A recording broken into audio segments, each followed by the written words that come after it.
खुलुमबाय आं सिबिरानि ब्रह्म गोजोन फुंबिलिनि बयनिसिमबो गाहाम हामलायनायखौ जासिहरनाय थाबाय नोंथांमोननि थाखाय आं माखासे खौरां लानानै फैबावबाय अन्नानै भिडिअखौ जोबजासिम नायलांदो आसाम विधानसभा बिसायख'थिनि भट होनाया 2 एप्रिलाव जागोन नाथाय हम भटिंआ मैया अदेबानि 1 एप्रिलनिफ्रायनो जागायजेनबाय क'क्राझार जिल्लानि सिङाव थानाय मोनबा विधानसभा बियाबनि सिङाव मैयानि सिङाव हम भटिं लानाय जादों जेराव 85 बोसोर बा बेनिख्रुइ बांसिन बोसोर बैसोनि नोगोरारिफोरजों लोगोसे देहायारि गेबें नङै सुबुंफोरा गाव गावनि न'आव थानानैनो भटखौ होनो खाबु मोनो बेनि मादाव क'क्राझारनि मोनबा एलएसिनि सिङाव गासै 954 सिनियर सिटिजेन बा गागि नोगोरारिफोर आरो 256 देहायारि गेबें नङै सुबुंफोरा बे भटखौ होनो खाबुखौ मोनदों पलिं टीमा मैयानि सानाव न' थांनानै बिथांमोननिफ्राय भट लानायखौ जागायजेनबाय बे समाव दिपेन बर'नि सायाव मैखोमै गाग्लोबदों लाइमोन बिपिएफनि दैदेनगिरि बिक्रम दैमारिया उदालगुरियाव रिहन दैमारिनि जानानै बिसायख'थिनि फोसावदिं मेल खुंनायाव मुखुब जादों बिक्रम दैमारिया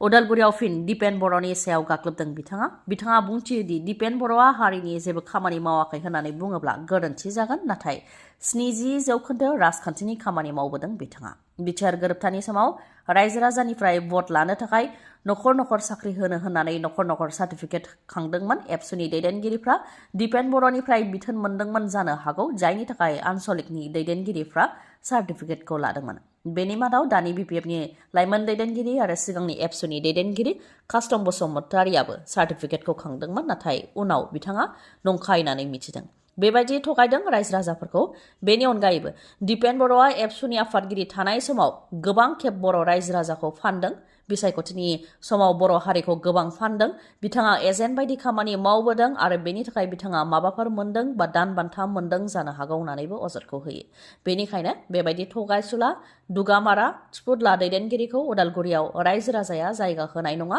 रिहन दैमारि देरहागोननि इसाराया रोखा होननानैबो बुंथियो मानोना दिपेन बर'आ एबसुआव थानाय समावनो बर' रायजो राजानि गोबां दाय मावबोदों बेनिखायनो बिथाङा गोरलैनो जेनगोन होननानैबो बुंथियो बिक्रम दैमारिया दिपेन बर'नि अनगायैबो प्रमद बर'आबो थगायसुला होननानै बुंनो नाजाबावो बिथाङा फेरेंगाया रन्जन दैमारिखौ बे खेबाव बिटिआरनि चिफ बानायगोन होननानै बुंनाय रावाबो थगायनाय आरो प्रमद बर'आबो थगायसुला जायनि थाखाय रायजो राजाया प्रमद बर'खौ 5 बोसोरावनो फेजेनदों नखर साख्रि होनो होननानै दिपेन बर' आरो प्रमद बर' बिथांमोनहा रायजो राजाखौ थगायदों रन्जन दैमारिया जेलनिफ्राय उदां जाबाय बा रन्जन दैमारिया बड'लेण्डआव सौफैखाबाय होननानै थगायदों स्कुल कलेज गासैखौबो सोरखारि खालामजोबगोन होननानै थगायदों साफ्रोमबो एनडिएफबिनो साख्रि होगोन होननानै थगायदों होननानै इउपिपिएलनि सायाव गोख्रोङै गाग्लोबो बिक्रम दैमारिया गेसनि आंखाल जाफुबाय थानायनि गेजेरावनो फालांगियारिफोरनि थाखाय फिन मोनसे दुखुनि खौरां मानो होननानै बुङोबा संग्रा गेसनि बेसेना फिन बांदों फालांगियारि संग्रा गेसनि बेसेना बांदों 19 केजि कमार्शियेल गेस बा फालांगियारि गेसनि बेसेना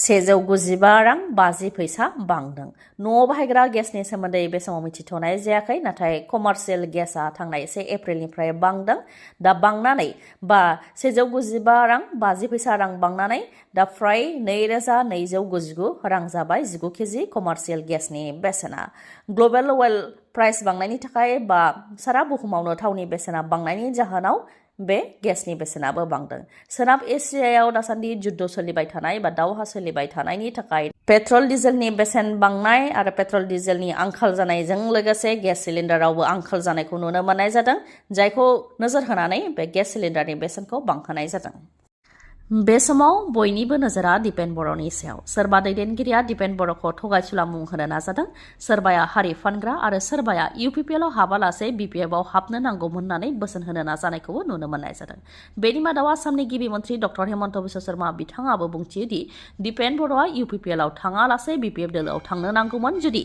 बड'लेण्ड रायजो राजानि मदद खालामनो गोसो दंमोनब्ला मानोना बे 5 बोसोराव बिपिएफनि सरकार थागोन आरो दिसपुराव बिजेपिनि सरकार थागोन बे बेलायाव बिथाङा 5 बोसोर बेरेखा दोलोआव थानानै खामानिखौ मावोबा मेंग्लिगोन होननानै बुंथियो आसामनि गिबि मन्थ्रि डक्टर हेमन्त बिश्व शर्मा बिथाङा लोगोसे बिथाङा बुंथिबावोदि बिजेपिआव बिथाङा फैनो जेंना मोनदोंब्ला बा जेंना दङबा बिथाङा बिपिएफ दोलोआव थांनो नांगौमोन बिथाङा जुदि इउपिपिएल दोलोआव थांनायनि सिगां आंजों खेबसे सावरायफैयोमोनबा बेखौ आं बेबायदि बुजायहरगौमोन बा बोसोन होगौमोन होननानै बुंथियो डक्टर हेमन्त बिश्व शर्मा बिथाङा जोंहाय हाग्रामा महिलारि बिथाङाबो बुंथियोदि एबसु आरो इउपिपिएलनि दैदेनगिरिफोरनि खोथाखौ 100% फोथायोब्लाबो खैफोदाव गोग्लैगोन होननानै बुंथियो जोंहाय दिपेन बर' बिथाङा बिसायख'थिनि फोसावदिं मेल खुंनायाव मुखुब मोनफ्रोमबो गामि गामि थांनानै बिसायख'थिनि फोसावदिं मेल खुंनायाव मुखुब जानायखौ नुनो मोननाय जादों।